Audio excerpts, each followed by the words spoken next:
Contento, contento que ya finalmente llegamos al Nuevo Testamento y entonces hoy esperemos que nos alcance el tiempo. Amén. Ya que vamos a hablar de manera finita de un tema infinito, ¿no? Interesante. Así que Dios nos ilumine. Amén. Y quiero anticipar y agradecerle a todos ustedes porque me han puesto a desempolvar bastantes libros y ver bastantes conferencias para poder estar a la altura de la audiencia. Y obviamente, pues, a veces uno se queda cómodo en cosas que leyó hace 15 años y la refresca y ve autores nuevos que tienen otra manera de plantearlo, ¿no?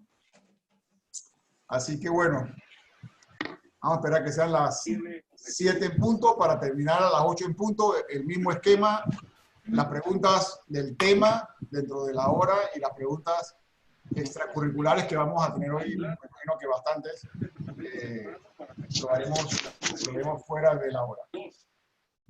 Señor Jorge Luis, ¿me permite un comentario? Con mucho gusto. Quería decirle que desde que empezamos, bueno, que yo empecé poco tarde, pero a partir de ahí, cuando escucho el evangelio o las lecturas de la misa, más que todo, siempre me queda dando vuelta todo lo que hemos aprendido y quiero agradecerle por eso. La verdad que uno comienza pues a ver todo en contexto, como usted dice. Muchas gracias. No, le agradezco a ustedes estar aquí y hay que agradecerle a Dios que nos da esa oportunidad. Acuérdense que tenemos el compromiso desde el principio que esto lo estamos dando gratis para que los que tengan el don de poderlo pasar, lo pasen de igual manera gratis, ¿no? Entonces, bueno, son las 7. A ver, ¿quién nos quiere hacer una oración inicial? Que hay bastante que cubrir en el día de hoy.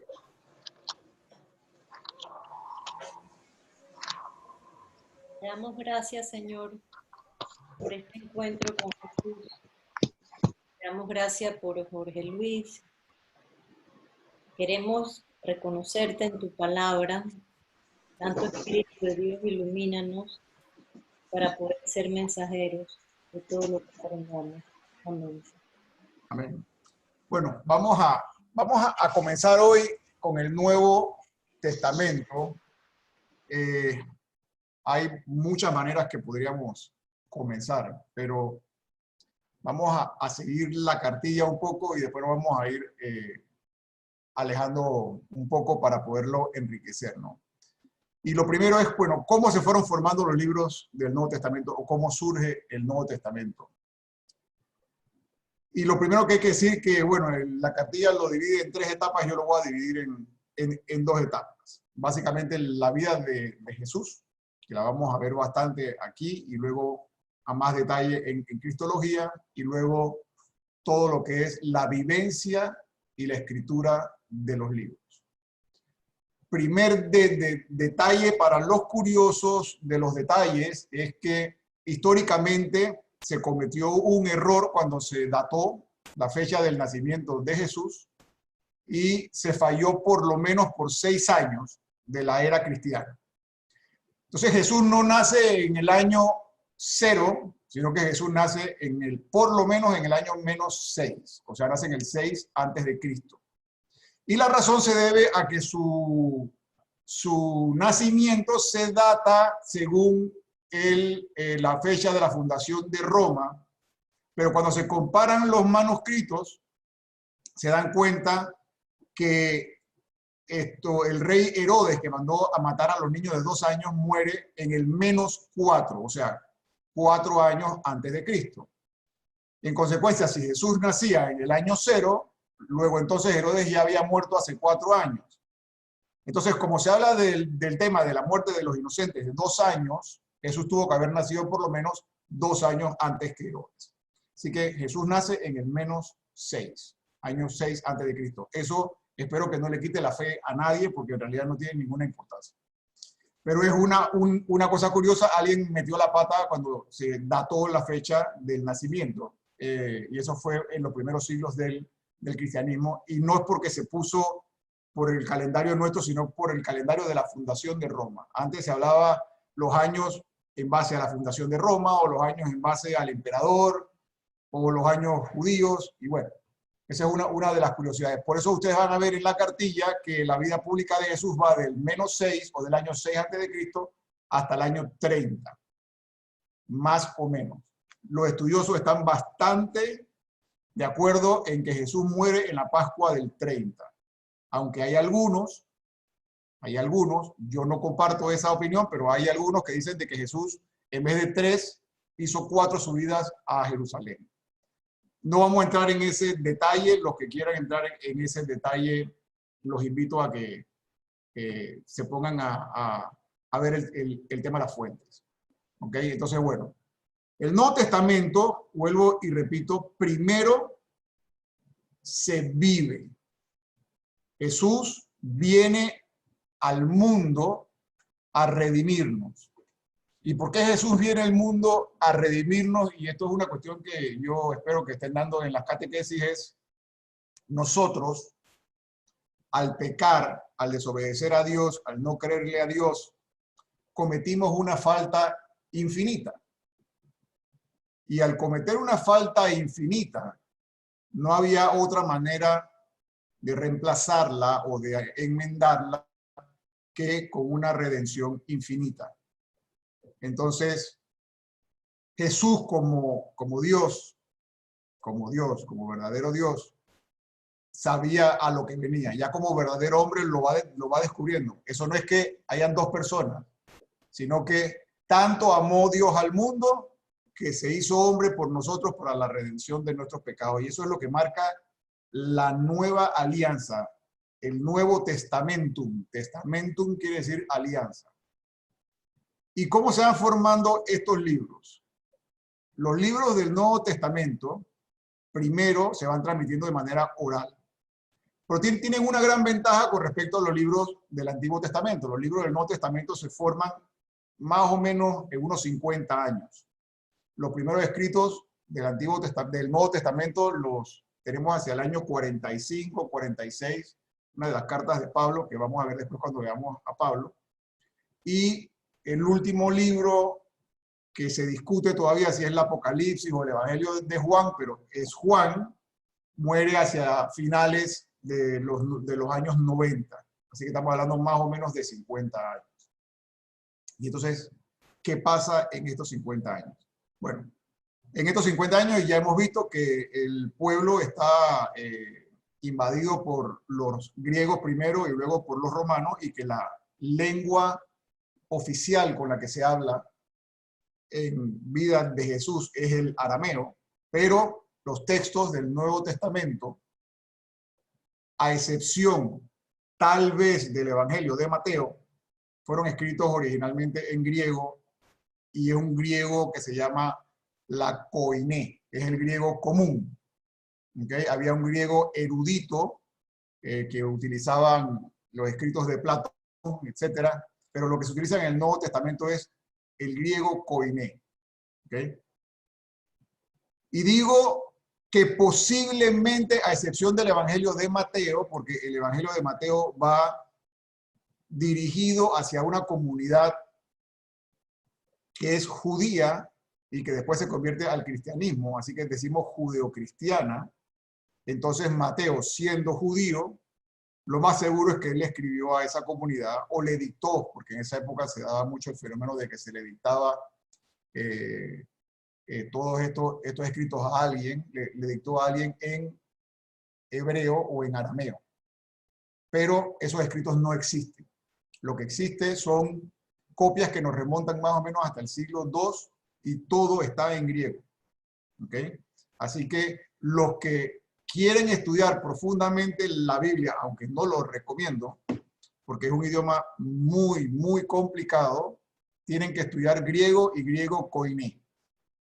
Y ahí entonces van a conocer la riqueza de las palabras. Ahora, para nosotros la koiné es mucho más fácil que el hebreo, porque tiene una manera de pensar similar a la de nosotros, tiene la manera de conjugar los verbos similar, tiene vocales, el arameo y el hebreo antiguo, el hebreo sobre todo del Antiguo Testamento no tiene vocales y tiene un vocabulario muy corto, por ende es, como les dije desde un principio, esas lenguas orientales eran mucho más simbólicas. Pero bueno, ¿qué dice el último concilio, que vendría siendo pues la última autoridad sobre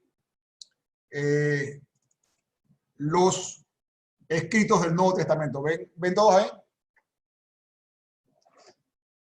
En el capítulo 5 de la Dei Verbum dice: excelencia del Nuevo Testamento, la palabra divina, que es poder de Dios para la salvación de todo el mundo, de todo el que cree, se presenta y manifiesta su vigor de manera especial en los escritos del Nuevo Testamento.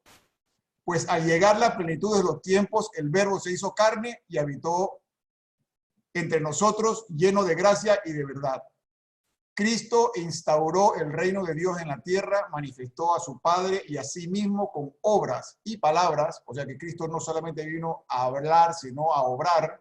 Por eso que palabras y obras, los dichos y los hechos son muy importantes en la vida del cristiano. Y completó su obra con la muerte, resurrección y gloriosa ascensión, y con la misión del envío del Espíritu Santo, lo que nosotros conocemos como Pentecostés. Levantado de la tierra, trae a todos a sí mismo Él, el único que tiene palabra de vida eterna, pero este misterio no fue descubierto a otras generaciones, como es revelado ahora a sus santos apóstoles y profetas en el Espíritu Santo, para que predicaran el Evangelio, suscitaran la fe en Jesús, Cristo y Señor, congregaran la iglesia. De todo lo escrito del Nuevo Testamento son un testimonio perenne y divino. Esto ustedes lo pueden buscar en el vatican.va, buscan la Dei Verbum, capítulo 5, y vamos, y esto es importante, origen apostólico de los evangelios. ¿Y por qué es importante las Biblias católicas para mí? Y bueno, porque son de origen apostólico. O sea, se pasaron de los apóstoles a sus discípulos, que son los primeros padres o los padres apostólicos. Por ejemplo, Policarpo de Esmirna conoció al apóstol Juan. Juan le predicó lo que vivió y lo que vio con Jesús. Y luego Policarpo se lo contará a los padres que siguen. Y hay padres que van como hasta el siglo IV más o menos con San Agustín. Origen apostólico de los evangelios. Nadie ignora que entre todas las escrituras, incluso el Nuevo Testamento, los evangelios ocupan con razón el lugar preeminente, puesto que son el testimonio principal de la vida y la doctrina del Verbo encarnado, nuestro Salvador. La Iglesia siempre ha defendido y defiende que los 4 evangelios tienen origen apostólico. Detrás de cada evangelio hay un apóstol. Vamos a ver. Pues los apóstoles predicaron por mandato de Cristo, luego por la inspiración del Espíritu Santo, después de Pentecostés, agrego yo. Ellos y los varones apostólicos nos lo transmitieron por escrito, fundamentado de la fe, es decir, el Evangelio en 4 redacciones según Mateo, Marcos, Lucas y Juan. Ok. Vamos a leer y nos vamos a ir metiendo. La primera carta del apóstol San Juan, capítulo 1, del 3 al 4. ¿Quién lo lee? Primera carta de Juan, capítulo 1, versículos 3 y 4.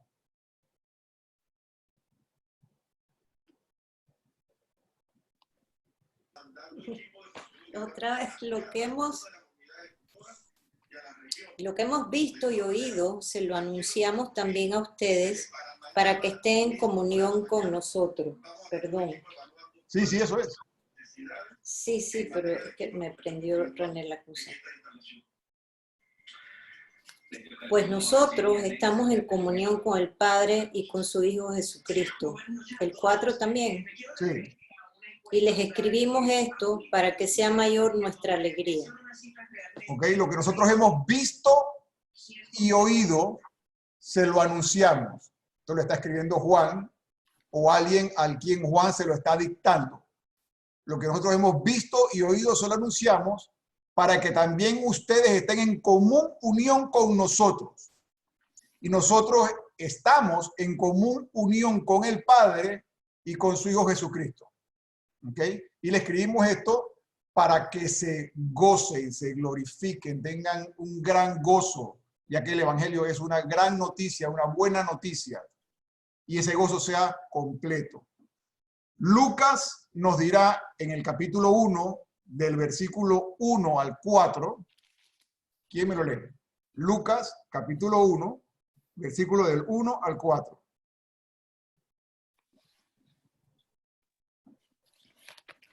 Algunas personas han hecho empeño por ordenar una narración de los acontecimientos que han ocurrido entre nosotros, tal como nos han sido transmitidos por aquellos que fueron los primeros testigos y que después se hicieron servidores de la palabra. Okay, muy importante eso, y en algunas Biblias incluyen, porque en el griego hay un tema que hablan de testigos oculares, o sea, testigos que vieron y servidores de la palabra. He decidido yo, disculpe. Siga el 3 y el 4. Después de haber investigado cuidadosamente todo desde el principio, también a mí me ha parecido bueno escribir un relato ordenado para ti, ilustre Teófilo. De este modo podrás verificar la solidez de las enseñanzas que has recibido. Ok. Aquí hay un tema nuevamente del tema de la transmisión apostólica. Lucas no es apóstol. Detrás de Lucas está Pablo. ¿Okay? Lucas acompaña a Pablo. Lucas es un médico, todos los conocemos en la parroquia. Dice Pablo que era el único amigo que le quedaba cuando estaba preso. Y Lucas transmite lo que le ha sido transmitido. Entonces ahora vamos a ver, porque Pablo no conoció a Jesús, ¿qué nos dice Pablo en la primera carta a los Corintios, en el capítulo 15, del 3 al 5?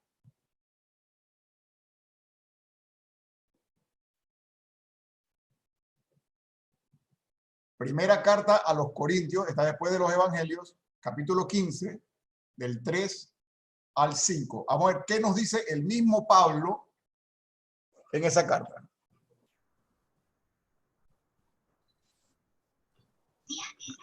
Del 3 al 5. Sí. En primer lugar, os transmití lo que a mi vez recibí. Ok, eso es importantísimo. Le estoy transmitiendo en primer lugar lo que a mi vez yo recibí. Y luego él lo aclara de quién lo recibió. Sí. Que Cristo murió por nuestros pecados, según las Escrituras, que fue sepultado y que resucitó al tercer día, según las Escrituras, que se apareció a Cefas y luego a los 12. Ok, ¿quién sabe quién es Cefas? O lo que significa Cefas. Era Pedro, ¿no? Pedro. Cefas es piedra, Pedro. A Pedro se le cambia el nombre. En la Biblia, cada vez que le cambian el nombre a alguien es porque va a tener una actividad importante. Quiere decir que Pablo no es que tuvo una revolcada en Damasco con el Espíritu Santo y que el Espíritu Santo le metió mágicamente en la cabeza todo lo que él sabía para que lo fuese a difundir por todas esas comunidades. No. Pablo primero tiene la conversión en el camino a Damasco, y después de la conversión en el camino a Damasco y de retirarse al desierto a meditar, ¿qué es lo que va a hacer? La primera cosa que hace antes de salir es ir a Jerusalén. Entonces ya hacemos una de las primeras pistas de lo que está pasando aquí. Los discípulos primero o primarios nacen en Jerusalén, o sea que son judíos. Son judíos. Y la iglesia le deberá a Pablo posteriormente la evangelización de los gentiles. ¿Y por qué Dios se vale de Pablo? Porque a diferencia del resto de los apóstoles, Pablo no era un pescador de Galilea como los tres íntimos que tenía él. Ya sabemos que el círculo íntimo de Jesús era Pedro, Santiago y Juan, sino que Pablo era un rabino de primera categoría que había estudiado con uno de los mejores rabinos de la época, que era Gamaliel, y porque Dios se quiso valer de él para que él pudiese transmitir su doctrina. Pero con todo ese conocimiento paulino, que en teología se llevaría, se sabría la Torá de memoria, él no va a inventar nada. Él va a repetir lo que le dijo Pedro y luego los 12 de ese momento, porque ya no estaba obviamente Judas. Entonces, las primeras comunidades cristianas, Cristo muere, muy posiblemente en la Pascua del 30, para regresar al tema de cómo se van escribiendo los evangelios. Cristo muere hacia la Pascua del 30. Y una vez que Cristo muere, todos los discípulos, que van mucho más allá del grupo de los 12, todos los que rodeaban el movimiento, quedan totalmente desilusionados. Pero al tercer día, el domingo, al igual que los judíos tuvieron en el desierto una experiencia personal con Dios, estos discípulos tuvieron una experiencia personal y real con Jesús resucitado. Y la experiencia fue tan real, fue tan conmovedora, fue tan violenta en el buen sentido de la palabra, que de estar escondidos, del estar amedrentados, todos, con excepción de Juan, mueren mártires por anunciar la buena noticia de que Jesús muere y resucita por nosotros. Entonces, la iglesia se va formando a la luz del Espíritu Santo con Pentecostés, y las primeras reuniones que se van dando, se va rememorando la última cena. Esto lo hemos hablado anteriormente. Las primeras misas se dan en casas.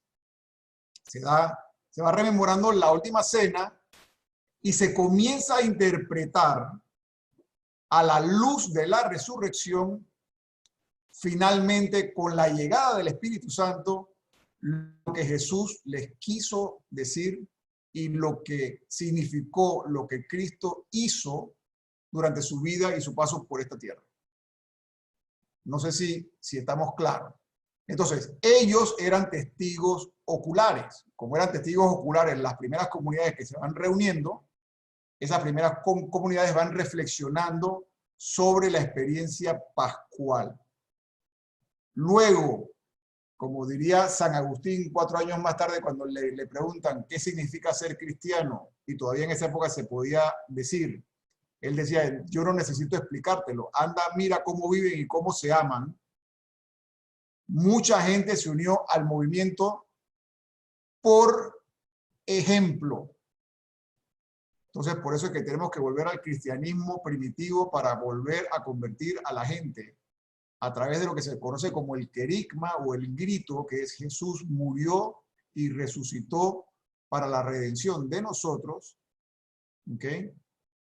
A la luz de la resurrección es que estas nuevas comunidades se van reuniendo y luego hay nuevos adeptos.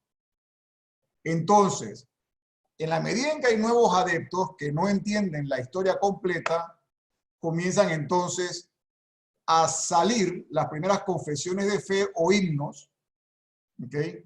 Que vamos a leer. Bueno, ya leímos una, que en la primera de Corintios, en el capítulo 15.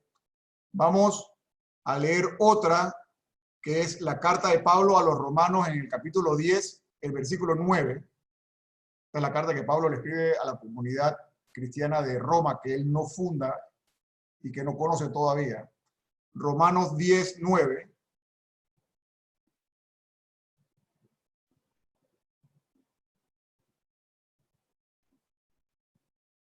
¿Quién nos ayuda? Yo puedo ayudar. Listo.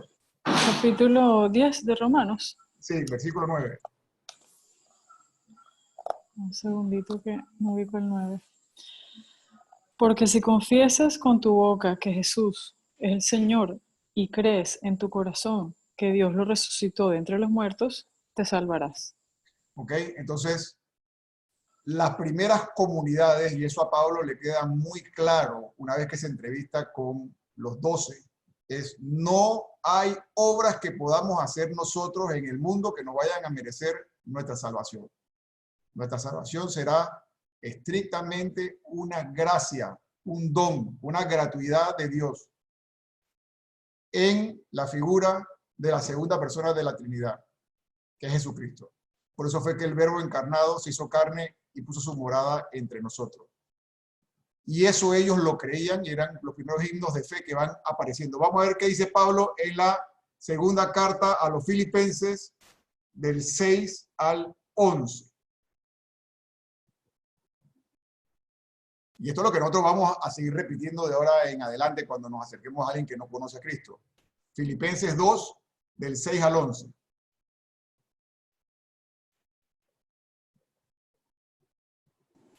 Yo lo tengo. Venga. Filipenses 2, del 6 al 11. Sí. Él compartía la naturaleza divina y no consideraba indebida la igualdad con Dios. Sin embargo, se redujo a nada, tomando la condición de siervo y se hizo semejante a los hombres.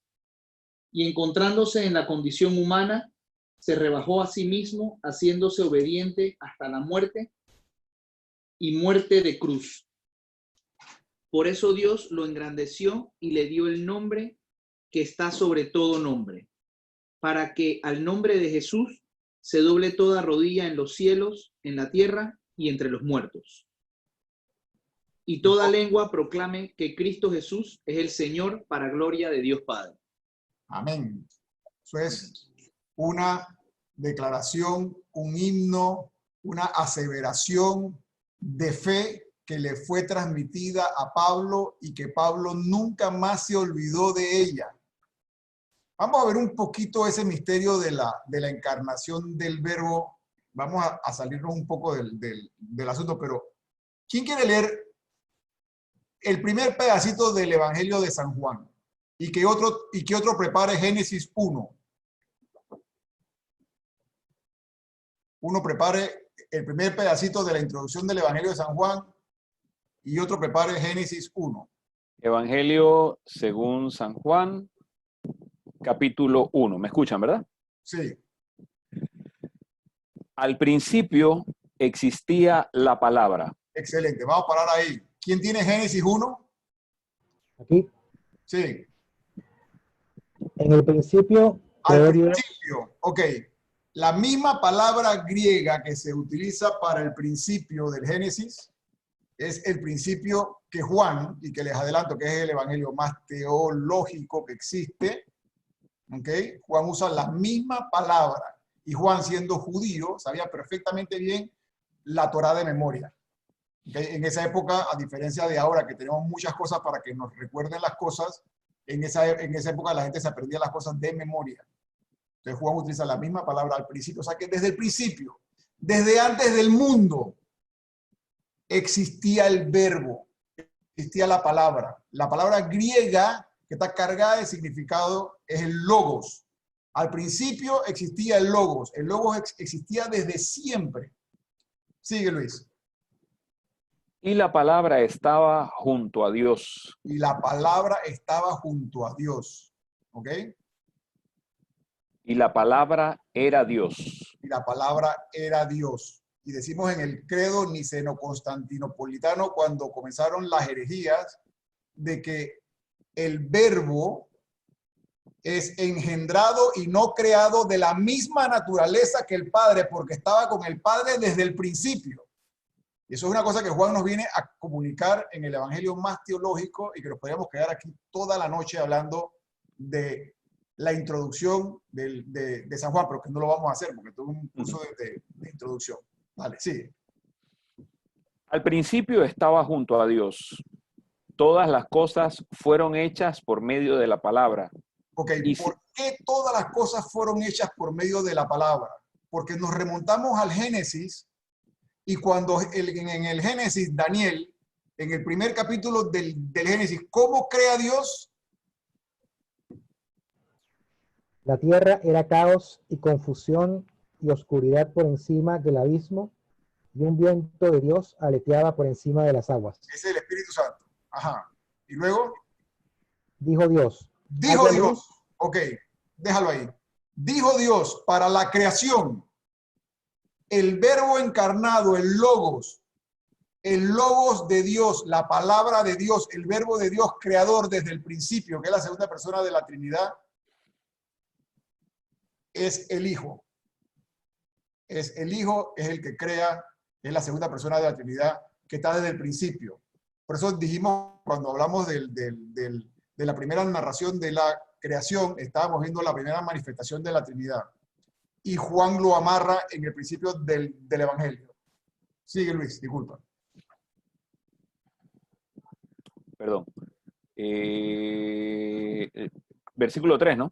Sí. Todas las cosas fueron hechas por medio de la palabra, y sin ella no se hizo nada de todo lo que existe. En ella estaba la vida, y la vida era la luz de los hombres. La luz brilla en las tinieblas, y las tinieblas no la percibieron. Apareció un hombre enviado por Dios que se llamaba Juan. Vino como testigo para dar testimonio de la luz, para que todos creyeran por medio de él. Él no era la luz, sino el testigo de la luz. La palabra era la luz verdadera, que al venir a este mundo ilumina a todo hombre. Ella estaba en el mundo, y el mundo fue hecho por medio de ella, y el mundo no la conoció. ¿Vieron cómo se está refiriendo al principio de la palabra creadora de Dios? Es la segunda persona de la Trinidad. O sea que para redimirnos tuvo que venir la segunda persona de la Trinidad, engendrado y de la misma naturaleza que el Padre. Y luego la palabra se hace carne. Perdón, sí, disculpa, que me estoy adelantando. Dale, Vino a los suyos, y los suyos no la recibieron. Pero a todos los que la recibieron, a los que creen en su nombre, les dio el poder de llegar a ser hijos de Dios. Ellos no nacieron de la sangre, ni por obra de la carne, ni de la voluntad del hombre, sino que fueron engendrados por Dios. Y la palabra se hizo carne y habitó entre nosotros. Okay. Y nosotros... Hasta ahí, vamos a verlo hasta ahí, porque si no me voy a emocionar y se va a ir toda la hora, pero otras traducciones de la Biblia, la palabra griega que se utiliza, muchas veces decimos que el Logos se hizo carne y habitó entre nosotros.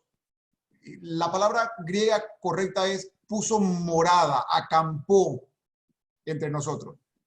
¿Por qué? Porque Juan está haciendo referencia a aquella tienda de campaña donde Moisés en el Antiguo Testamento se veía cara a cara con Dios y hablaba con Dios. ¿Okay? O sea que la palabra creadora existía desde el principio y la misión de esa palabra creadora fue crear todo cuanto existe y traernos vida. Y antes que se me olvide, la revelación plena, como ya lo hemos dicho anteriormente, termina con Jesús. No hay más. No hay más revelación hasta la segunda venida de Jesucristo. Quiere decir que todas esas manifestaciones particulares, si de alguna manera contradicen lo que esa palabra creadora vino y nos dijo e hizo, no son correctas. ¿Ok? Y han pasado 2000 años y todavía estamos interpretando lo que esa palabra creadora vino e hizo morada entre nosotros. Para que todos tuviésemos vida. Pero hay una cosa importantísima y bella de la naturaleza. Luis, háblate, repítete esa parte, por favor. Para que los hombres... Perdón. Para que los hombres... Ya lo habías leído. En el capítulo... Sí, déjame ver. Cuando dice que nos hace hijos. Sí. Ok. el mundo no la vino a los suyos, no, pero a todos los que la recibieron, a los que creen en su nombre, les dio el poder de llegar a ser hijos de Dios. Ellos no nacieron de la sangre, ni por obra de la carne, ni de la voluntad del hombre, sino que fueron engendrados por Dios. Fueron engendrados por Dios. Quiere decir que a través de Jesucristo, nosotros estamos llamados a participar, y aquí estamos entrando ya en un tratado teológico profundo, pero estamos llamados a participar de la divinidad en la vida eterna de la naturaleza que comparten el Padre y el Hijo, ya que así como el Hijo no fue creado, fue engendrado, no creado, nosotros, al creer que Jesús es nuestro Salvador, y esto está desde muy temprano en el credo apostólico, gozamos de la misma naturaleza. No sé si alguien tiene alguna pregunta en este momento, que no quise enredar el tema. ¿Estamos todos claros? O sea, comento, Jorge Luis, por la gracia de Jesucristo, al aceptarlo como nuestro Salvador, aceptarlo como Dios, creer en Él, Dios nos engendra como hijos suyos. Es correcto. Y nos hace partícipes de su divinidad. De su divinidad. O sea que estamos llamados por la gracia, ya que a través de otro hombre, dirá Pablo, nosotros pecamos y nos alejamos de Dios, no le creímos a Dios y cometimos una falta irreparable, porque es una falta infinita, a través del Hijo que siempre existió. Nosotros estamos llamados a participar, y ese es el reino, a participar de esa relación vinculante. Y la relación vinculante que hay entre el Padre y el Hijo es el amor que los une, que es el Espíritu Santo. Una pregunta. ¿Eso no quiere decir que nosotros vamos a ser dioses? No, que estamos llamados a participar que estamos llamados a participar de la misma naturaleza, a participar. Pero si Él es Dios, la misma naturaleza, entonces vamos a ser dioses. No sé si estoy equivocada, ¿no? Senia, vamos a participar de la naturaleza divina al final de los tiempos. Esa es la gran belleza del por qué Dios nos hizo a su imagen y semejanza. ¿Ok? Y para redimirnos, ¿para qué vino Jesús al mundo? Jesús vino al mundo para redimirnos del pecado, para que nosotros pudiésemos entonces, al creer, y eso es una libre elección de cada uno, de que Jesús es verdadero hombre y verdadero Dios, que es la palabra creadora desde el principio, creyendo en Él, nosotros vamos a participar de esa relación y de esa naturaleza divina que tiene Él con su Hijo en el reino. Ese es el reino. Y vivir del amor eterno. San Juan, y lo vamos a ver, discúlpeme, San Juan, y lo vamos a ver más adelante, define todo ese estado como amor. ¿Ok? Ajá. Jorge, disculpa, una consulta. Eso que venimos conversando acerca de los primeros versículos de Juan, ¿tendrá que ver también con lo que se dice en Proverbios 8 a partir del versículo 22, la sabiduría creadora? Decía que Yahvé me creó primicia de su actividad antes de sus obras mágicas. Desde la eternidad fui tomada desde el principio, antes del origen de la tierra. Todo eso tiene que ver también con... Totalmente. Cuando hablamos de la sabiduría, dijimos que el sabio era aquella persona que comenzaba a aprender de los eventos de la naturaleza y de las cosas cotidianas y las iba aplicando a las cosas que iban pasando. Sin embargo, en la medida en que la naturaleza, en la medida que la sabiduría fue avanzando y fue madurando, se fueron dando cuenta que le fueron dando una personificación a la sabiduría. Y en el libro de la sabiduría se dice claramente que esa manifestación es una persona. Y esa es la persona de Cristo. Entonces en Cristo se da la plenitud de la sabiduría y se da la plenitud de la profecía. Porque Cristo es profeta y sabio. Y en una sola persona tenemos a un verdadero hombre y un verdadero Dios. ¿Ok? Una persona, dos naturalezas. Ok, vamos a salir de teología profunda y vamos a regresar a los evangelios. Regresando, Nuevamente, esto es simplemente porque quería compartir con ustedes la belleza del por qué Dios manda a su Hijo, que está con él desde el principio, antes que el mundo existiera, desde el principio, que goza de la misma naturaleza, para la redención de nuestros pecados, y eso lo creían desde muy, muy temprano. Y ya le digo, los manuscritos más antiguos que tenemos en este momento se remontan al siglo II, o sea, al año 100 y pico.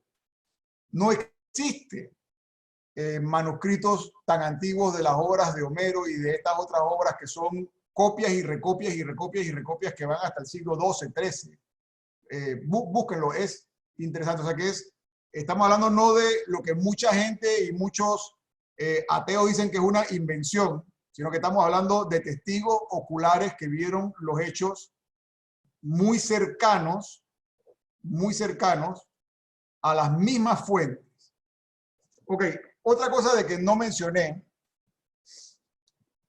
es, muchas veces se duda, o mucha gente podría poner que se dude de la realidad de Jesús, y esto lo vamos a ver en Cristología.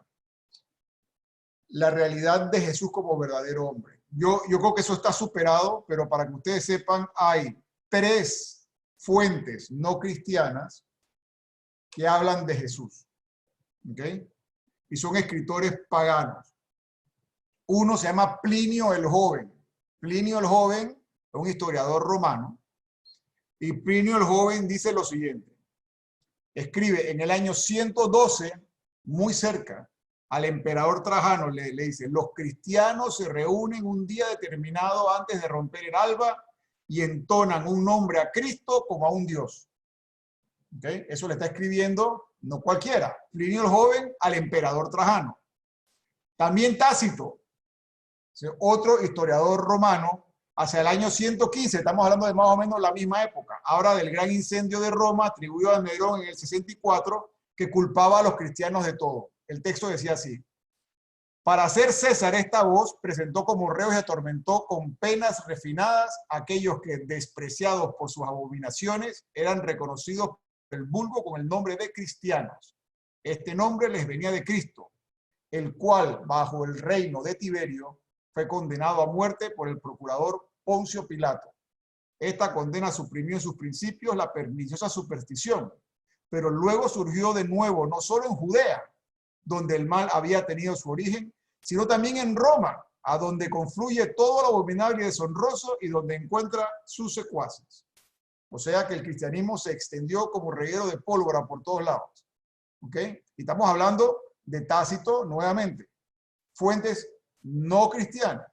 Y la última que voy a dar es Suetonio, hacia el año 120. Se refiere que el emperador Claudio expulsó de Roma a los judíos por promover incesantes alborotos a instigación de un tal Cristo. ¿Ok? Las fuentes no cristianas. No sé si las copiaron nuevamente. Plinio el Joven, Tácito y Suetonio. Ya después hablaremos de Flavio Josefo, que era un historiador judío de que tuvo mucha influencia en la información que tenemos de esa época. Perdón, Jorge Luis, repite, dijiste Plinio el Joven, Tácito y ¿quién más? Suetonio. Suetonio. Yo creo que estamos entrando como que en demasiadas cosas al mismo tiempo, pero bueno, Suetonio. Ok, entonces, los testigos oculares de Jesús, después, a la luz de la resurrección, y a esto le llaman la experiencia pascual, a la luz de la resurrección, se envalentonan, tienen esa experiencia personal con el resucitado, se llenan del Espíritu Santo, salen a predicar lo que ya leímos, que tenemos que predicar nosotros, que Jesús muere y resucita por nosotros. La pasión, la muerte y la resurrección. Se reúnen en casas a celebrar el domingo, ya no se celebra el Shabbat, sino se celebra ahora el domingo, que es el primer día de la semana para el calendario judío, y el primer día de la semana se celebra el día de la resurrección. Los primeros cristianos no se llaman cristianos todavía, son judíos. Judíos que creen en el Mesías. Buenos judíos que creen en el Mesías y ven en Jesús todas las profecías realizadas. Luego, por el ejemplo y como ellos viven, se le comienza a adherir gente, mucha gente, tanta gente que en el siglo IV, en la época de Constantino, convertirán el cristianismo en la religión oficial del imperio. ¿Okay? Entonces es increíble cómo este movimiento se multiplica a punta de testimonio de predicación, pero no solamente testimonio de predicación, porque ellos no solo se paraban y decían, no, que Cristo murió y resucitó por tu pecado, no, era un testimonio de vida. Y luego de ese testimonio de vida, y había una concepción errónea, que el final de los tiempos era inminente, ¿okay? En tiempos de las comunidades primitivas, y vieron que se comenzaban a morir los primeros testigos oculares, entonces se dio la necesidad de poner por escrito lo que había ocurrido. Y los primeros relatos, y esto hay una gran seguridad entre los entendidos, se da a partir de la resurrección del Señor. Entonces, Jorge, yo quería hacer una pregunta. Sí, un segundito. En las primeras comunidades cristianas, cuando se reúnen, celebran cosas: la pasión, la muerte y la resurrección del Señor, el querigma, y luego la última cena con la fracción del pan. Ajá, dígame. No sé si me estoy adelantando o si eso viene después. ¿Podrías explicar? Jesús resucita el tercer día, pero si lo vemos en nuestro tiempo de 24 horas, que yo sé que no se medía así, es a los 2 días. ¿Eso lo vas a explicar después? Bueno, eso lo vamos a ver con una curiosidad después. Ahora vamos a leer Lucas es el que escribe más ordenado. Lucas le escribe a los gentiles, a una comunidad gentil. Y nuevamente, el evangelio primero es vivido y luego es puesto por escrito. Cuando comienzan a morirse los testigos oculares, Lucas aprende de Pablo, Pablo aprende de los apóstoles. Ahora vamos a ver qué pone Lucas en el capítulo 24. Vamos a leer el capítulo 24 entero, y esto es posiblemente lo que se leía.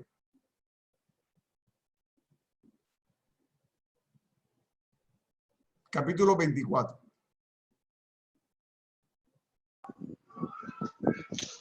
El primer día de la semana, de madrugada, fueron al sepulcro llevando los perfumes preparados. Encontraron corrida la piedra del sepulcro, entraron pero no encontraron el cadáver del Señor Jesús.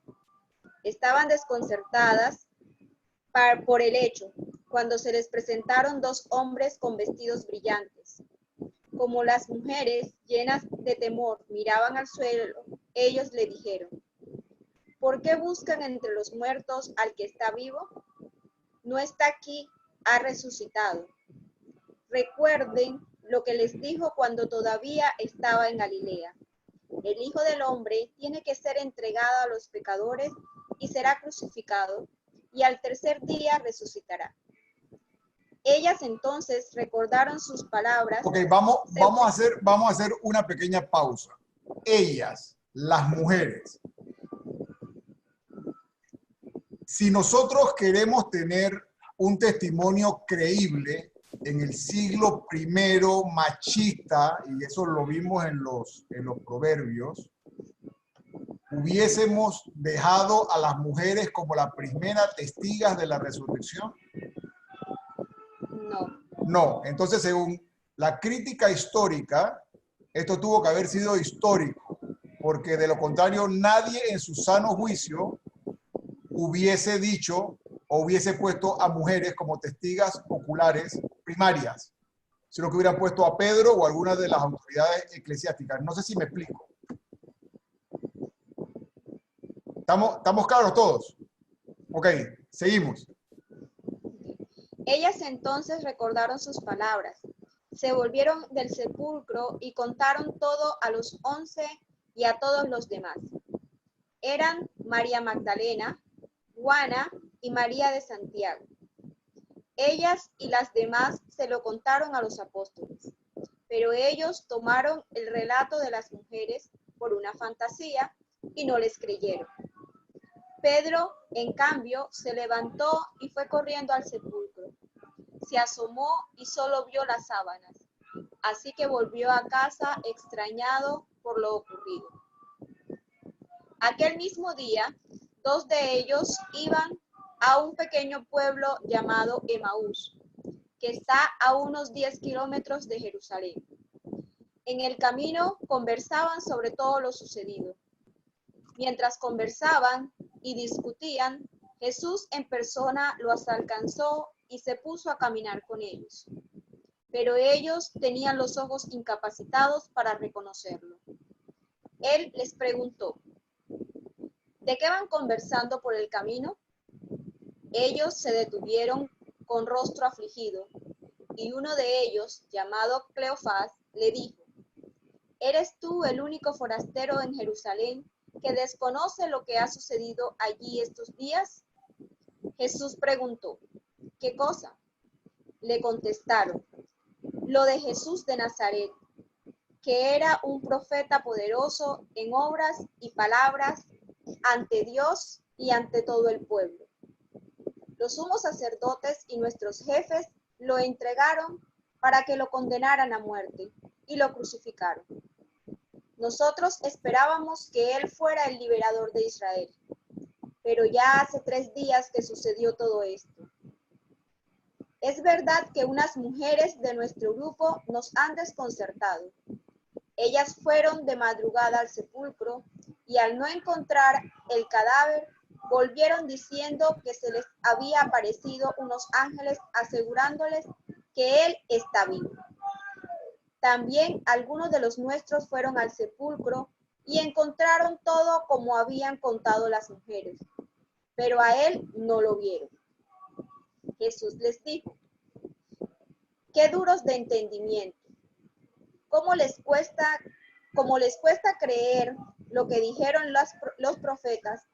¿No tenían que padecer eso el Mesías para entrar en su gloria? Y comenzando por Moisés y siguiendo por todos los profetas, les explicó lo que en toda la escritura se refería a él.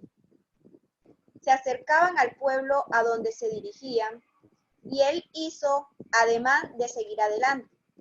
Pero ellos le insistieron, quédate con nosotros, que se hace tarde y el día se acaba.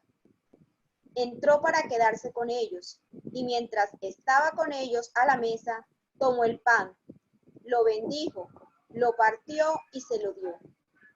Entonces se le abrieron los ojos y lo reconocieron, pero él desapareció de su vista.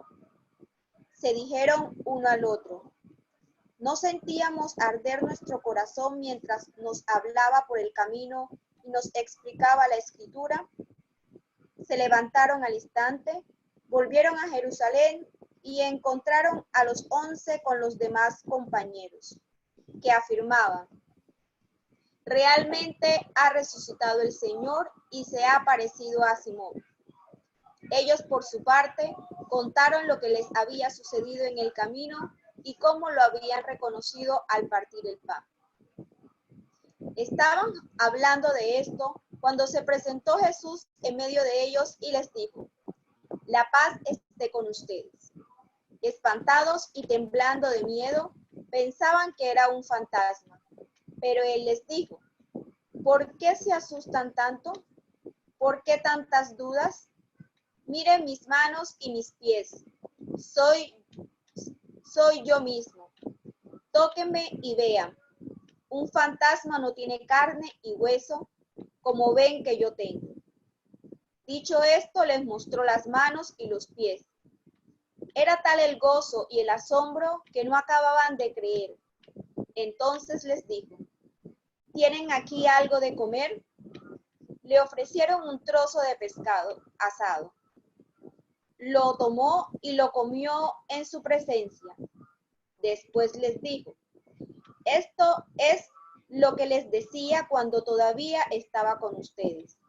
que tenía que cumplirse en mí todo lo escrito en la ley de Moisés, en los profetas y en los salmos. Entonces les abrió la inteligencia para que comprendieran la escritura y añadió: así está escrito, que el Mesías tenía que padecer y resucitar de entre los muertos al tercer día, que en su nombre se predicaría penitencia y perdón de pecados a todas las naciones, empezando por Jerusalén. Ustedes son testigos de todo esto. Yo les enviaré lo que el Padre prometió. Por eso, quédense en la ciudad hasta que sean revestidos con la fuerza que viene desde el cielo. Después los condujo fuera hacia Betania y alzando las manos los bendijo. Y mientras los bendecía, se separó de ellos y fue llevado al cielo. Ellos se postraron ante él y se volvieron a Jerusalén muy contentos, y pasaban el tiempo en el templo bendiciendo a Dios. Palabra del Señor. Palabra de Dios. Gloria a ti, Señor Jesús. Ok, este capítulo 24 de Lucas, y como Lucas es el que es más sistemático, es muy probable que fuese cómo los evangelios fueron tomando forma y cómo se iban explicando en esas primeras comunidades. Primero, vemos que hay diferentes experiencias pascuales, o sea, hay diferentes experiencias personales de Jesús con el resucitado. Diferentes. Unas son las que tienen las mujeres, y créanme, y esto lo vamos a ver en Cristología, si la resurrección hubiese sido una farsa, como lo aseguraban los judíos en aquel tiempo, no hubiesen podido habérselo puesto más fácil que con tantas contradicciones que cada uno contase a su manera la experiencia de la resurrección. Ya lo vamos a ver en los otros evangelios. Quiere decir que la experiencia que tuvo María Magdalena, la experiencia que tuvo Pedro, la experiencia que tuvo Juan, la experiencia que tuvo Cleofás y el compañero de él hacia Emaús, fue, primero que todo, súper determinante, fue personal, cada una la narraba a su manera, pero fue tan determinante que las mujeres no pudieron quedarse con ese gozo y salieron huyendo de una vez a decírselo a Pedro y a los demás. Pedro salió de una vez huyendo al sepulcro, y los testigos estos de Emaús, que muchos de ustedes conocen ese pasaje famoso, primero le dijeron a el que se le aparece, que es Jesús, que no se fuera, porque era de tarde. Pero cuando Jesús se desaparece después de fraccionar el pan, que era la segunda parte de la celebración, que era conmemorar la última cena, entonces ellos, a pesar de que era tarde, salen corriendo y lo siguen, y aquí los lleva hasta la ascensión. Muy posiblemente, más o menos, esta fuera la estructura de que tendrían dentro de las comunidades paganas, porque Lucas le está escribiendo a comunidades paganas, ¿okay? Cada evangelio tiene una audiencia diferente, por eso que cada evangelio van a tener sus similitudes y van a tener sus diferencias. Es muy probable que así sea como se le haya contado, o que más o menos este sea el esquema de que se iba siguiendo en esas primeras comunidades. No sé si alguien tiene alguna pregunta, que ya estamos llegando, ya son casi las 8. Los libros del Antiguo Testamento se terminan de poner por escrito hacia el año 95. No están totalmente de acuerdo, pero parece ser que el último libro en ponerse por escrito es el Evangelio de Juan. ¿Okay? Parece que hay una reflexión bastante progresiva entre el Apocalipsis, las cartas, para poder llegar a semejante evangelio que hoy leímos, meramente la introducción, y que en una clase de teología fundamental nos hubiésemos quedado toda la noche hablando de esa introducción. Pero bueno, vamos a dejarlo hasta aquí y vamos a contestar preguntas que tengan. Ajá, Sí. yo tengo una preguntita. Dígame. en el versículo 48, ustedes son testigos de todo esto. Yo les enviaré lo que el Padre prometió. Ujú. El Espíritu Ajá, Santo. el Espíritu Santo. Sí. Pero ¿en qué parte podemos ver eso de lo que el Padre prometió?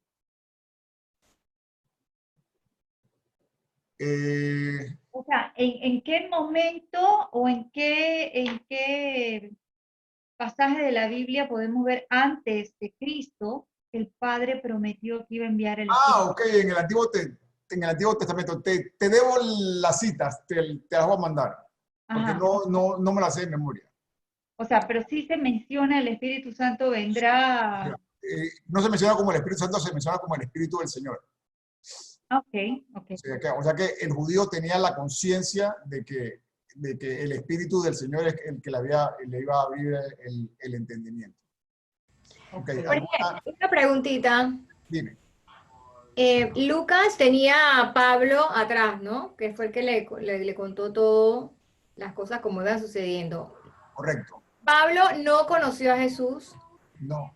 Pero Pablo sí tuvo una experiencia y asumo que, pero él tampoco convivió mucho con los apóstoles, porque él se fue, él no siguió el mismo camino que los apóstoles, él se fue hacia Roma. Estuvo 15 días con los Con apóstoles. Ellos. Entonces, ¿cómo sabe Lucas, o sea, cómo Pablo recogió toda esa información para contársela a Lucas? No. Lucas no se nutre solamente de Pablo. Es muy probable, según la tradición, de que Lucas se entrevistase con María. Y por eso es que Lucas habla tan detenidamente de la infancia. ¿Okay? Yo lo que digo es que teológicamente tenía a Pablo detrás.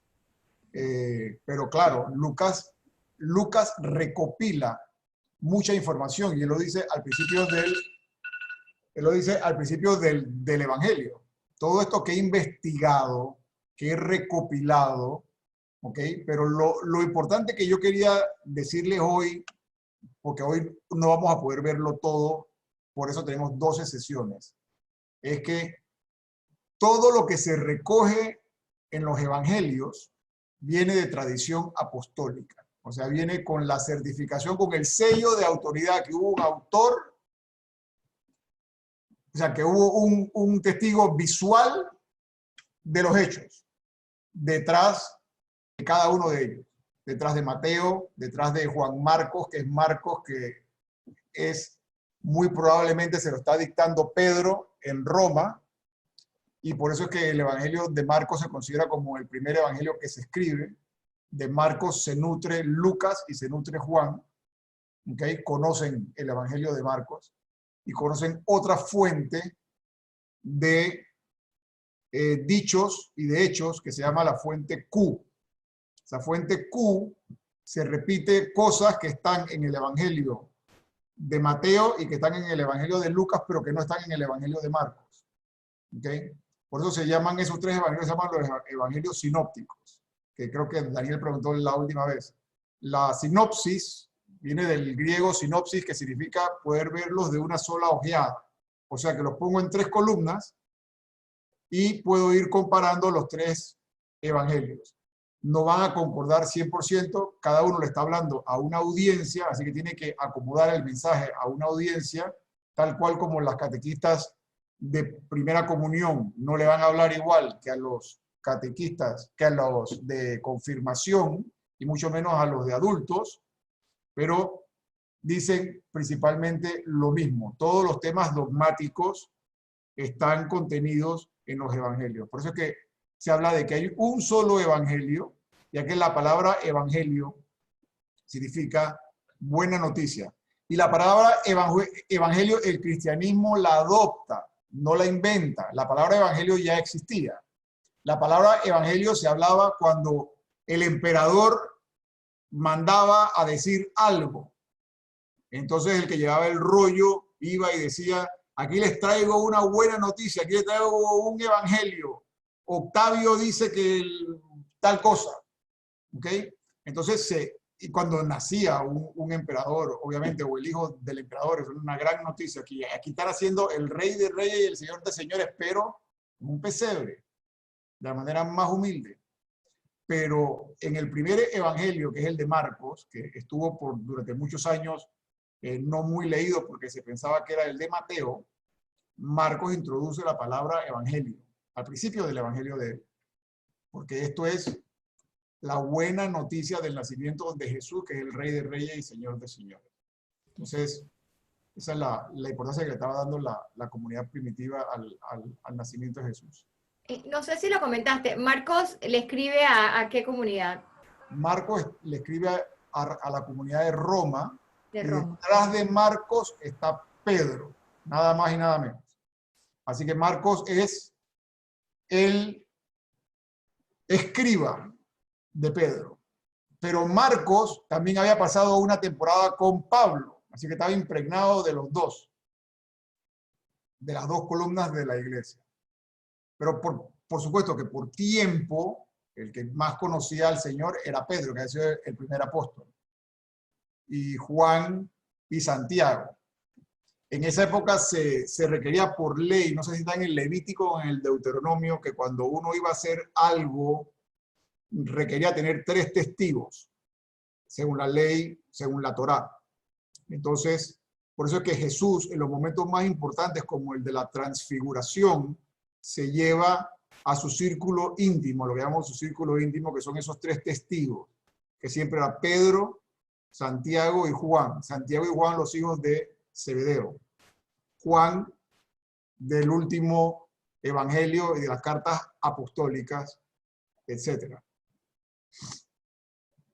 ¿Quién más tiene alguna pregunta? Acuérdense que hoy no lo vamos a resolver todo, son 12 clases, hoy estamos viendo cómo se fue formando esto y es importante que sepamos la importancia de lo que estamos viviendo, que es nosotros, por nuestra racionalización o por nuestro pensamiento, nosotros podemos conocer a Dios a través de la naturaleza, nos podemos aproximar a Dios, pero la única forma que nosotros podamos entender la revelación divina es porque Dios toma la iniciativa. Jorge, una pregunta. Dígame. Me corrige lo que le voy a decir, por favor. Yo tengo entendido. Si es que es incorrecto, si no, no lo voy a corregir. Yo tengo entendido que Jesús, después de su muerte, tuvo 10 apariciones. La 9ª aparición es en la aparición donde él se le aparece a los discípulos y se incluye a Santiago, con el fin de que Santiago fuera testigo real de que él se había resucitado, porque aún así él profesaba, pero de alguna manera tenía unas dudas. ¿Eso es correcto? Todo depende de qué evangelio estás leyendo, y nuevamente las apariciones post-pascuales. Eso está en Corintios 1. Ok, sí, pero las apariciones post-pascuales, si te vas al evangelio de San Juan, tienes otro número de apariciones. Eso no es dogma. ¿Okay? Lo que es dogma es que ellos tuvieron una experiencia personal con el resucitado. ¿Okay? Nuevamente, tenemos 12 clases. No creo que valga la pena enredarnos en la primera clase en un montón de cosas, en cuántas apariciones hubo, nadie las contó, sino que cada uno tuvo una experiencia personal con el resucitado, que es la misma experiencia personal con el resucitado que estamos buscando nosotros tener hoy. Y que va a ser tan verdadera como la que tuvieron esos discípulos. Y si es tan verdadera como la que tuvieron esos discípulos, va a causar el mismo efecto que tuvieron esos discípulos, que es salir corriendo y anunciar la buena noticia. Te hago una pregunta que para mí sería difícil, no sé, diría que es malintencionada, pero no importa. El mero hecho de que Jesús haya llegado y los judíos hoy en día no crean que llegó, de alguna manera no es intencional de que hoy en día seamos separados y que seamos diferentes con algún fin creado por el mismo Dios. Porque si las cosas fueron tan evidentes y tan sólidas de convertir tantos judíos, ¿por qué el judío se queda anclado a no creer en que él realmente es el Mesías? Ok, te voy a contestar esa pregunta de 2 maneras. Sí. Primero, nuestra mente finita jamás podrá comprender la intención divina e infinita de Dios. Eso es primero. O sea que la respuesta general a lo que me estás preguntando es no tengo la más remota idea porque tendría que ser divino para entender el pensamiento divino. Sin embargo, los argumentos que sí te puedo decir es que para el pueblo de Israel se le hace muy difícil creer en Dios, porque Dios decide, perdón, en Jesús, porque Dios decide revelarse al pueblo judío. Y al revelarse y al estar en constante batalla con otros dioses, se forma un dogma de ellos, el Shema. Y es que escucha Israel, el verdadero Dios es solamente uno, él solamente adorarás, él solamente rendirás culto, el Dios que te sacó de Israel, el Dios de Isaac, Abraham, Jacob, o sea, uno solo. Entonces, cuando tú le hablas de la Trinidad, hace cierto ruido, ¿ok? A un judío piadoso, pero estamos hablando del mismo Dios. Así que Dios es el que salva, Dios es el que en su infinita misericordia sabrá qué es lo que va a hacer. Pero yo esa pregunta sí no te puedo contestar si eso fue intencionado o no. ¿Alguien más tiene alguna pregunta? Jorge, consultita. Dime, Melissa, vamos con las mujeres primero. Permiso. Sí, yo nada más quería hacer un comentario con relación a lo que acababa de decir Linet, que en un libro que seguramente aquí leyeron muchos, El silencio de María, del padre Ignacio Larrañaga, él menciona que Lucas era muy meticuloso en su investigación, y nada más les leo un parrafito que dice que entre las palabras del evangelista merecen destacarse también la idea siguiente: al parecer Lucas dispone en su mano de manuscritos o apuntes de los que nos transmitieron los testigos oculares, es decir, aquellos mismos que estuvieron en el corazón de los acontecimientos y del combate. Ahora bien, testigo ocular de los sucesos relevantes de la vida de Jesús, nadie más importante sino otro que María. Totalmente, totalmente. María, y eso lo vamos a ver, pero bueno, eso lo vamos a ver si diésemos Mariología, pero bueno, dentro de los dogmas marianos, el primario y el más importante es María es madre de Dios, porque Dios decide encarnarse en un cuerpo de mujer. Y por ahí mismo podríamos ver el tema de la Inmaculada Concepción. O sea, si nos vamos al Evangelio de San Lucas, el capítulo, ¿cuál es el que habla de la Anunciación? El capítulo 3. Voy a darle algunas curiosidades para todos los que les gusta este tema. Capítulo 3. ¿Quién abre el Evangelio de San Lucas? El capítulo 3, creo, donde está la Anunciación.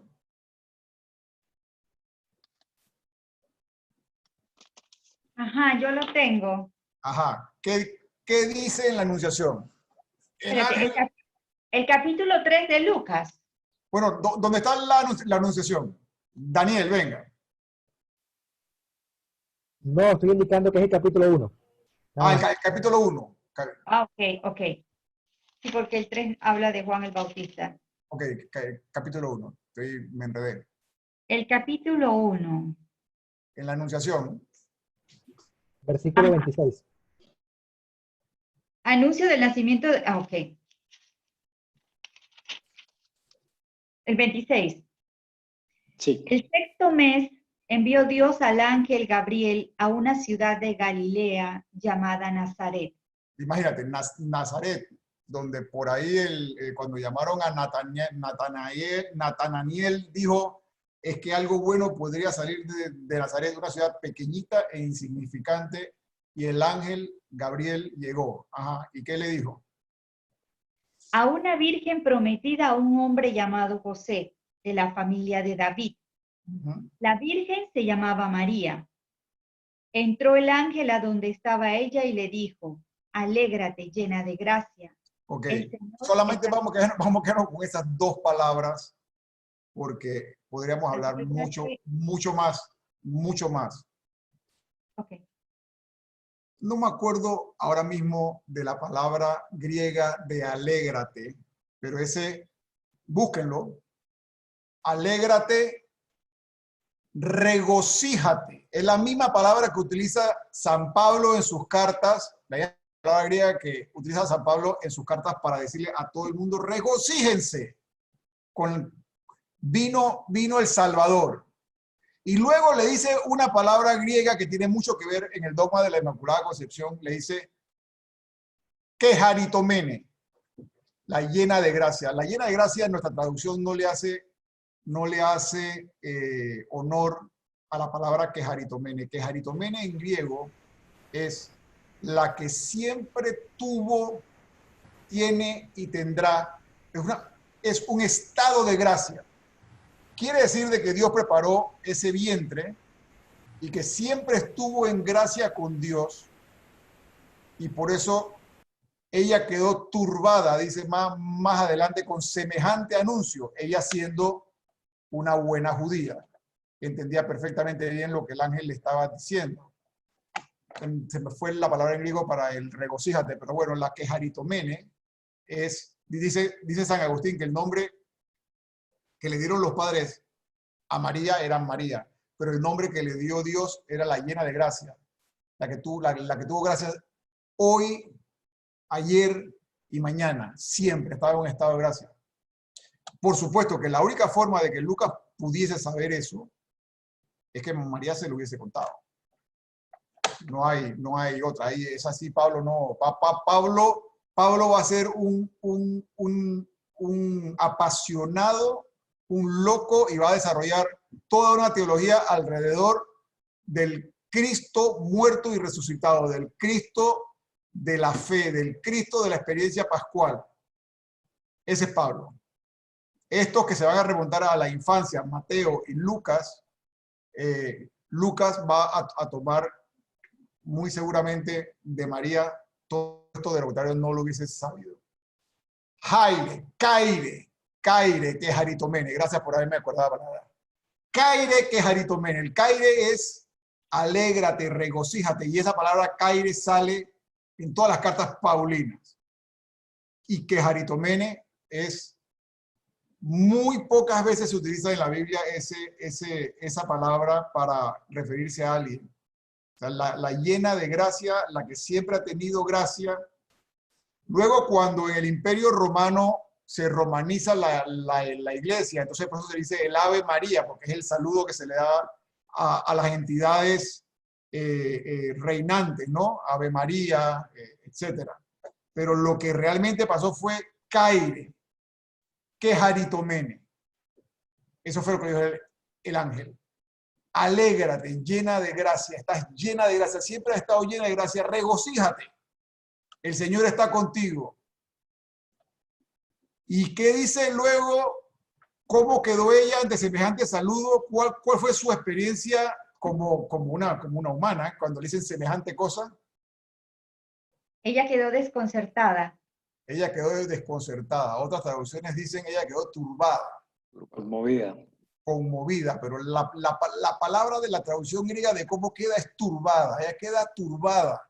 O sea que su reacción es como la que hubiésemos tenido cualquiera de nosotros. Se nos aparece un ángel y nos dice a nosotros, regocíjate, has encontrado gracia en Dios y esa gracia la has tenido, yo no te la traje. El ángel no le dice en ningún momento, yo te traje la gracia de Dios, sino tú has hallado gracia en Dios. Dios, tú eres la llena de gracia, has tenido gracia siempre, siempre tuviste, tienes y tendrás. Por eso es que, y bueno, ya estamos después de las 8, así que vamos a hablar abiertamente. Cuando ustedes quieran leer sobre exorcismos, para que no vayan a estar buscando películas como Halloween o ese tipo de películas, la máxima autoridad de exorcista murió hace unos pocos años, fue el padre que le acabo de escribir ahí, que se llama el padre Amorth. Okay, el padre Amorth murió recientemente a los 96 años. Y el padre decía que Satanás le tenía un odio africano a la Virgen. Okay, o sea, el poder de la Virgen sobre el demonio era grandísimo. Eso es dicho de primera mano por la autoridad máxima del Vaticano en exorcismo. Curiosidades de la vida, ¿no? Una de las autoridades del exorcismo en España es el padre Fortea. Sin embargo, el padre Fortea no me gusta mucho porque él ve el demonio en todos lados. Ya él está como que apasionado con el demonio. El padre Amorth, me gusta mucho más los escritos del padre Amorth en ese sentido, porque para los que estén preocupados de alguna experiencia maligna y demás, este señor vivió 96 años e hizo la mayor cantidad de exorcismos. El poder de Dios es muy superior a cualquier poder que pueda tener el mal en este mundo. Pero el estado de gracia de María era algo que le molestaba a él de una manera, o le molesta de una manera, de una sobremanera. Daniel, cuéntame. Una consultita que tenía, volviendo a lo que estábamos leyendo del primer capítulo y primer versículo de Juan. Sí. Una manera que yo tengo, o no sé, dime si estoy actuando correctamente para identificar si la Biblia de verdad es una Biblia que se deba leer. He visto al menos una Biblia, que es la de los Testigos de Jehová, dice que en el principio existía la palabra, y la palabra estaba junto a Dios, y la palabra era como un Dios, y ese Dios en minúscula. Eso está acomodado para poder ver el tema de la doctrina y apoyar la doctrina de los Testigos de Jehová. Todas las Biblias protestantes, católicas, ahí sí, Reina Valera, todas te van a decir lo mismo. O sea, el logos existía al principio. Se usa la misma palabra del principio del Génesis. Y la misma palabra logos, que creo que es Sheva en hebreo, que significa Sheva palabra, que es la misma palabra que crea en el Génesis, cuando dijo, y dijo Dios, la traducción usa el logos de Dios. Y por eso es que dice, y crea con Dios. Y de hecho, cuando se usa mucho esta introducción del capítulo de San Juan, cuando se define el credo en su versión larga en el concilio de Nicea y luego en el concilio de Constantinopla, que se termina, por eso se dice el credo niceno-constantinopolitano, engendrado, no creado, de la misma naturaleza que el Padre. O sea que Dios, el Padre y el Hijo, el Padre engendra al Hijo desde el principio, de la misma naturaleza. No lo crea, lo engendra. O sea que cuando dicen María es madre de Dios, sí, pero madre del verdadero Dios y verdadero hombre, de que hizo morada entre nosotros. No se está refiriendo a la segunda persona de la Trinidad, de que existió por siempre, porque obviamente María no había sido creada todavía. No sé si me explico para un tema de diferencia, ¿no? Entonces, sí, esa Biblia está retocada. Yo este texto sí lo he visto en griego, en una exposición que dieron, que tardó como 6 horas, y un espectáculo, porque es verdaderamente por qué tenía que venir Jesús a redimir al mundo. Y la explicación es porque la falta era infinita y la única forma de redimirla era con alguien infinito. Entonces, Jesús sabía a lo que venía como divino. Eso no le quita ningún mérito que como humano lo fue descubriendo, y en el huerto de Getsemaní siente miedo. ¿Okay? Y suda sangre, dice Lucas, que era médico, ¿no? Suda sangre cuando tienes terror de lo que va a pasar. Él sabe lo que va a pasar. O sea que más mérito todavía. Y ahí vimos el pasaje de Pablo, creo que a los Corintios, donde dice que teniendo condición divina se humilló, o sea, se hizo humano, se hizo como nosotros. Y tomó todas nuestras debilidades a excepción del pecado. Entonces, eso es lo que debemos salir nosotros a decir y a hacer. Y lo principal, y una de las cosas que más quiero que se lleven de hoy es, la gente se convertía al cristianismo por la experiencia que habían tenido, su experiencia pascual, los que lo habían conocido, y los que no lo conocieron por el testimonio de la palabra y de la vivencia de aquellos discípulos que sí lo conocieron. O sea, mira cómo se aman los cristianos. Iban y veían. Y la pregunta que tenemos que hacernos hoy como iglesia es, ¿realmente cuando alguien va a nuestras iglesias que quiere volver cristiano, por ejemplo, o por imitación, Y hay una historia muy interesante de Gandhi, ¿no? Gandhi se gradúa de leyes en Inglaterra y la filosofía de vida de Gandhi, él finalmente encontró una respuesta y un paralelismo muy grande. Dijo, esto es lo que me hace clic en el Sermón de la Montaña. Entonces él dijo, bueno, voy a ver una iglesia cristiana, porque luego él se radica en África del Sur. Y no tiene nada que ver de que hubiese sido una iglesia luterana, porque estoy seguro que en otra iglesia también hubiese pasado lo mismo, no lo dejaron entrar porque no era blanco. Entonces él diría aquella frase, soy de Cristo, pero no soy cristiano. Entonces, tenemos que realmente acoger a la gente con el amor de Cristo, con el ejemplo, porque quieren vivir como vivimos nosotros. Y esa es la pregunta, ¿no? que nos interpela hoy, ¿no? O sea, ¿estamos viviendo verdaderamente el tema cristiano, la vida cristiana, y lo estamos predicando y viviendo con el ejemplo y con la palabra? La respuesta a eso nos debe llevar a repensar en qué clase de iglesia es la que queremos convertir para poder que la gente crea estas verdades fundamentales que en este mundo se están relativizando. Esa es una pregunta sobre la cual hay que reflexionar bastante como iglesia, y como iglesia no me refiero solamente al clero, me refiero a todos. Todos tenemos que volver a la iglesia primitiva. Las estructuras de la iglesia en mi opinión, se han desgastado. Tenemos estructuras romanas, de imperios romanos que ya no existen. Tenemos que volver a esa iglesia primitiva, a esa iglesia donde por el ejemplo se convertía la gente. Entonces, en los evangelios vamos a encontrar, bueno, esto fue escrito, el canon se cierra hacia el año 100 con la muerte de Juan, y todavía 2000 años después estamos terminando, bueno, estamos siguiendo, entendiendo la revelación plena, ¿no? No ha habido más revelación, pero todavía la estamos entendiendo. Así que, bueno, no sé si alguien más quiere alguna otra Jorge pregunta. Luis, yo tengo una pregunta. Dígame, Erika. De esta cuestión que está hablando Daniel sobre los testigos de Jehová.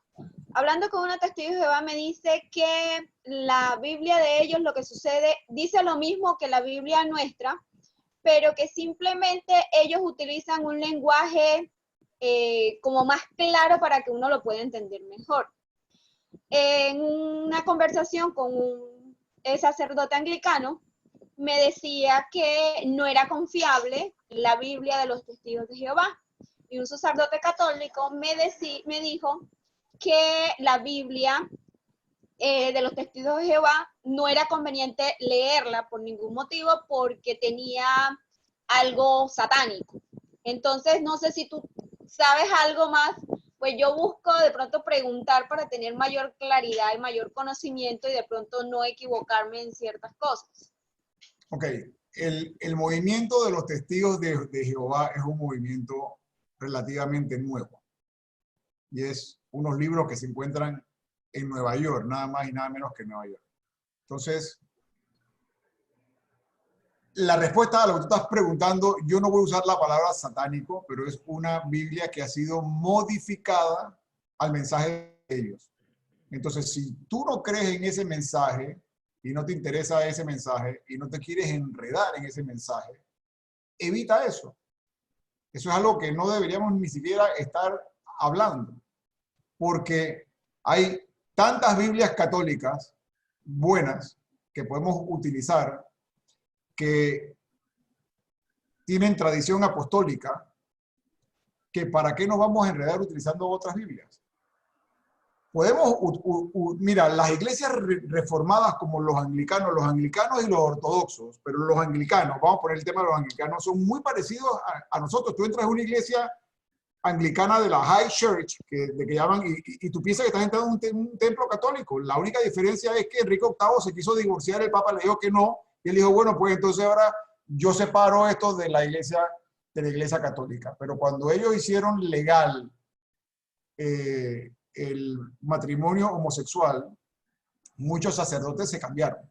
para la Iglesia Católica y fueron ordenados de una vez, porque la doctrina es la misma. Pero luego tú agarras una Biblia que utilizan las iglesias reformadas, que le falta 7 libros y que no tienen los 73 libros nuestros, entonces, ¿para qué nos vamos a enredar? Vamos a usar Biblias católicas que tengan los 73 libros, que son los protocanónicos y los deuterocanónicos, y que se fijaron finalmente en el Concilio de Trento, Concilio Católico, que es la Biblia que nosotros utilizamos. Y esa Biblia tiene procedencia, bueno, y cada vez se descubren más manuscritos. Mira, uno de los grandes descubrimientos que hubo en el año 40 y pico, en Qumran, se descubrieron 7 cuevas de monjes esenios judíos del siglo I. Y uno de esos rollos que se descubrió era el rollo de Isaías. Isaías tiene 66 capítulos, así que es bien largo. Cuando se comparó con la Vulgata, que es la traducción latina que hace San Jerónimo y de la cual se traduce luego muchas de las traducciones nuestras, aunque muchas también van al griego, se vio que la similitud que había en el libro de Isaías con ese escrito del libro de Isaías del siglo I era prácticamente lo mismo. O sea, la confiabilidad de la Biblia que nosotros tenemos y que nosotros manejamos es muy, muy confiable. Claro, hay ciertos cambios de palabra, pero no pueden ser cambios doctrinales. ¿Okay? Entonces, nuevamente, Biblia de Jerusalén, para los que quieren profundizar, está la Biblia de Jerusalén española, que esa tiene más citas donde te manda a estudiar más. Está la Biblia de Jerusalén latinoamericana, que está ajustada a las lenguas latinoamericanas por CELAM. Está la Biblia latinoamericana, edición pastoral, que es una Biblia sabrosa para leer. Está la Biblia de Shekel o la Biblia del pueblo, que creo que les di el otro día. Luis Alonso Shekel fue el primer católico que tradujo la Biblia directamente al español. Entonces, no nos confundamos, no se confundan de Biblia, ¿no? Y por ahora menos. Ya después uno puede oír, porque obviamente hay ciertas cosas que uno puede absorber, pero ya cuando uno considera que ya tiene la fe más madura y el conocimiento más maduro para que no te desvíen de las verdades doctrinales. Y ya después uno puede comenzar a oír a algunos evangélicos que están muy bien formados y que son doctores en teología, etc. Porque lo increíble es que muchas veces el griego en el que está escrito el Nuevo Testamento, el griego koiné, no es un griego fácil, es un griego que los lingüistas que estudian ese griego pasan toda su vida estudiando ese griego. Y me contaba alguien de la pontificia que muchas veces algunos biblistas acudían a profesores ateos que habían pasado toda su vida estudiando lenguas griegas, ¿ok? Y la koiné entre ellas para que le explicaran, hey, dime cuál es el sentido que tú le ves a esto sin ningún tipo de subjetividad doctrinal. Son muy parecidas a las interpretaciones que tienen nuestras Biblias. Así que no confiemos en el magisterio, que una de las cosas que el magisterio nos asegura es agarrar todo eso que recibió de los apóstoles, custodiarlo como depósito de la fe y traerlo y llevarlo hasta nosotros. No nos confundamos en esas cuestiones. No sé si alguien tiene Jorge alguna Luis. pregunta. Sí. Jorge Luis. Alex, ¿qué pasó? No te había visto. ¿Qué tal, Jorge Luis? ¿Cómo estamos? Bien, Oye, bien. una preguntita, porque tú mencionaste algo como que lo que se debería hacer o lo que se habla de volver a los inicios, volver a la iglesia primitiva. La iglesia, si bien tiene como misión guardar el depósito de la fe, pero también hay un temita que es preservar la santa tradición o algo, no sé si tú me explicas algo sobre eso. ¿En qué momento ya la tradición de unos 2000 años se considera o se consideraría que necesita una renovación para volver a los inicios. No sé si me expliqué. Sí, no, yo tal vez no me expliqué bien. En cuanto a la tradición y la riqueza que la Iglesia ha acumulado en estos 2000 años, desde el punto de vista doctrinal, obviamente eso es un tesoro irreparable, o sea, es un tesoro irreemplazable. Yo me refiero desde el punto de vista pastoral. Y la pregunta es una pregunta muy sencilla. Los primeros cristianos se convertían al cristianismo porque iban a ver las comunidades cristianas cómo vivían. Y entonces la pregunta que nos hacemos hoy en día pastoral es si estamos llevando bien nuestra vida pastoral y la gente se está convirtiendo al cristianismo por cómo nosotros vivimos, por cómo nosotros interactuamos entre nosotros, por cómo nosotros nos portamos entre nosotros. La riqueza doctrinal que tiene la Iglesia, que no tiene nadie más que la Iglesia católica de 2000 años, por supuesto que eso es irreemplazable. Es una reflexión tras reflexión tras reflexión y se han montado gigantes sobre gigantes sobre gigantes para poder acercarnos al misterio. Pero al lado de eso se ha perdido, en mi humilde opinión, la parte pastoral, que es cómo yo hago que una persona sea cristiana, cómo yo llevo el mensaje. Entonces, eso ya no es solo un tema doctrinal, ya es un tema de cómo yo muevo con el ejemplo. A eso es lo que yo me refiero de regresar un poco más a la comunidad primitiva.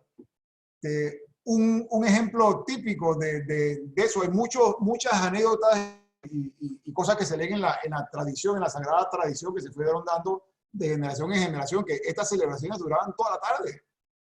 La gente comía. Obviamente, había un abuso de que a veces los que más comían, y Pablo le llama la atención a los corintios, pero la gente pasaba toda la tarde. Nadie estaba con ganas de largarse, como mucha gente que llega a misa y que está viendo el reloj porque quiere irse.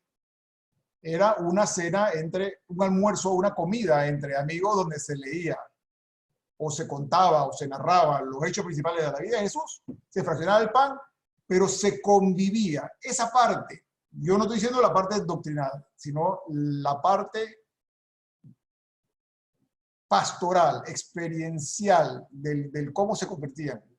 Eso es algo que yo pienso que nosotros tenemos que volver. La Iglesia ha tratado de volver con el tema de las comunidades eclesiales de base, pero por alguna razón no ha funcionado. Y mi opinión, y la opinión del Concilio Vaticano II, que estuvo muy rico en espíritu, es el laico se tiene que involucrar, y el laico tiene que ser modelo, y el laico tiene que comenzar a involucrarse en política, y el laico tiene que comenzar a involucrarse en todas las actividades de nuestra sociedad y dar el ejemplo. Y dar el ejemplo. En la etapa, por ejemplo, el que transformó a San Agustín, o el que convirtió, o el que terminó de convertir a San Agustín era Ambrosio. En esa época los obispos eran nombrados por votación popular. O sea, le preguntaban a todos los cristianos de la comunidad, ¿quiénes creen ustedes? Vamos a hacer una votación de quiénes creen ustedes que merece ser la autoridad moral de nosotros. Y salió Ambrosio. Y Ambrosio ni siquiera era sacerdote. Ambrosio tuvo que ser ordenado posteriormente. Él era una persona de leyes. Tuvo que ser ordenado y tuvo que aprenderse la teología lo más rápido que pudo, y después critican al pobre que no escribió muchas cosas. Pero a lo que voy es eso, el ejemplo. Tenemos que ponerle mucho énfasis al tema del ejemplo. El tema de la doctrina está perfecta, pero, bueno, no perfecta, pero ha evolucionado muchísimo y tenemos mucha riqueza en ese sentido. Pero el tema del ejemplo, no sé si me expliqué con eso, Alex. Que la gente llegue a un templo, o que la gente llegue a una interacción, que tengamos los cristianos y digan, hey, yo quiero formar parte de ese movimiento. Yo quiero ser cristiano. Yo quiero tener esa paz que tienen esos cristianos. Yo quiero vivir y convivir de esa manera. Esa es la reflexión.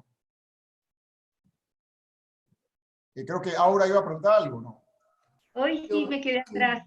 Ajá, Me dime. quedé- ¿Ah? No te oí, Aura, disculpa. Ok, ¿alguien más tiene alguna pregunta? Bueno, la pregunta que yo te quería hacer. Sí. Yo sé que Pablo era muy estudiado y era de la alta sociedad, es lo que había entendido, entre los judíos, y, o sea, tenía cierto rango. Pero mencionaste, él era rabino. Bueno, Pablo era rabino en el sentido en que terminó sus estudios con Gamaliel, ¿no? Y Gamaliel era uno de los principales rabinos de la época. O sea que Dios se valió de uno de las autoridades eclesiásticas o digamos teológicas grandes. Y por eso es que Pablo, pues todas esas cartas y demás son tratados doctrinales, ¿no? Y mucho de la doctrina de la iglesia y de la estructura es de origen paulino. Y sabemos que era una persona bien acomodada porque Pablo nace en Tarso. Y en esa época, para ser ciudadano del imperio, para ser ciudadano romano, tú tenías que o nacer en Roma o comprar la ciudadanía. La ciudadanía era cara.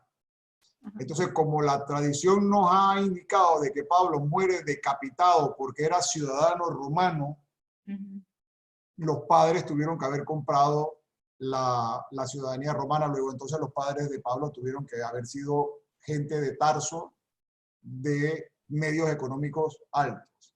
Pero Pablo se entrena en Jerusalén, o sea, Pablo se entrena bajo Gamaliel, uno de los mejores rabinos de la época, lo que lo convierte a él, cuando va a predicar a todas estas comunidades, en un rabinazo de primera categoría. De primera categoría. Ok, listo, gracias. ¿Cómo no? ¿Alguna otra pregunta? Una preguntita, Jorge Luis. Cuando muere nuestro Señor, Él nos redime de todos nuestros pecados. ¿Y el pecado original? Él nos redime de todos nuestros pecados y nosotros nos adherimos al cuerpo crístico a través del bautismo. Sin embargo, el hombre es incapaz de mantenerse en estado de no pecar. Yo no sé si tú, desde que te bautizaron hasta la fecha, has cometido algún pecado. No me lo tienes que decir, nada más piénsalo. Entonces, como el estado natural es estar yendo hacia el pecado, la única forma de podernos redimir es imposible. Redimirnos a través de nuestras obras es a través de la gracia.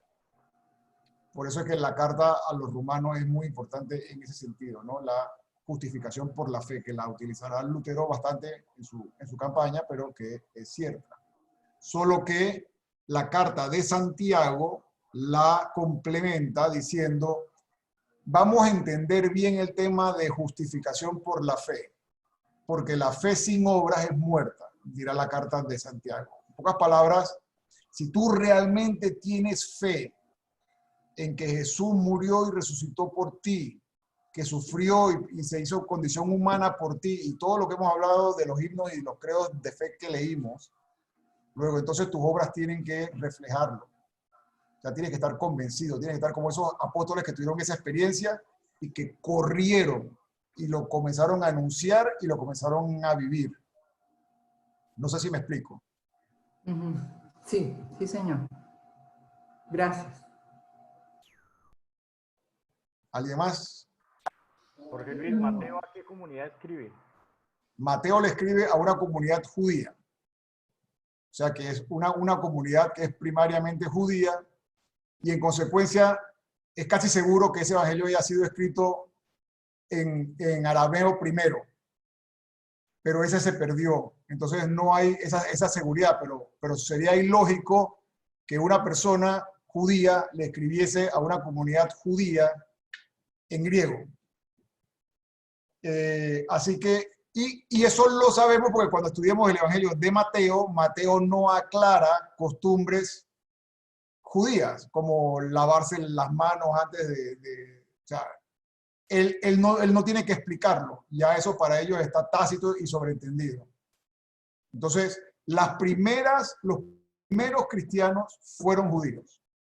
Y la máxima autoridad de la iglesia de Jerusalén era el primo hermano de Jesús, Santiago, que no es ninguno de los apóstoles. Ese también tuvo que haber tenido una revolcada en el espíritu, porque acuérdense que cuando él va a Nazaret, nadie le cree. Y entre eso tuvo que haber estado este tal Santiago, que luego se convierte en la máxima autoridad de la iglesia de Jerusalén. Eso lo veremos después cuando hablemos del concilio de Jerusalén, etc. Los judíos y los cristianos estarán ligados por la iglesia de Jerusalén y ellos podrán asistir a las sinagogas, etcétera, hasta el año 70. Cuando viene el año 70 y se destruye el templo por Tito, viene la conferencia de Jamnia y entonces para preservar la fe los fariseos definitivamente expulsan a los judeocristianos, que son judíos mesiánicos básicamente, de la sinagoga. Y ya viene el rompimiento final. Pero ya para el año 70 casi no hay cristianos viviendo en Jerusalén, ya se han regado por todo el imperio. En cambio, los que Pablo le predica, que son paganos, pues ellos no tenían nada que ver en ese asunto. De hecho, una de las imposibilidades que se le quería exigir a esos pobres hombres era que se circuncidaran, personas mayores. Entonces Pablo va y aboga por ello en el Concilio de Jerusalén, de que no es necesario circuncidarse, sino que por el bautismo te unes al cuerpo crístico, te unes a Cristo, en gracia. Yo tampoco me hubiera circuncidado a esa edad, si hubiera estado 30, 40 años yendo a la sinagoga y me dicen que, bueno, quieres ser cristiano, pero primero tienes que circuncidar, no sé tú, Daniel, tú quieres opinar, era un poquito doloroso, ¿no? A esa edad, ¿no? La circuncisión, bueno, en el Evangelio de la infancia lo vamos a ver, era a los días de haber nacido. Ok, bueno, los voy dejando pues para que no se aburran y la próxima semana dejemos algo de qué hablar, aunque siempre va a haber bastante de qué hablar. Gracias, Jorge Luis. Nos vemos. Gracias, Jorge Luis, a todos. Bendiciones, buenas noches. Gracias, buenas noches.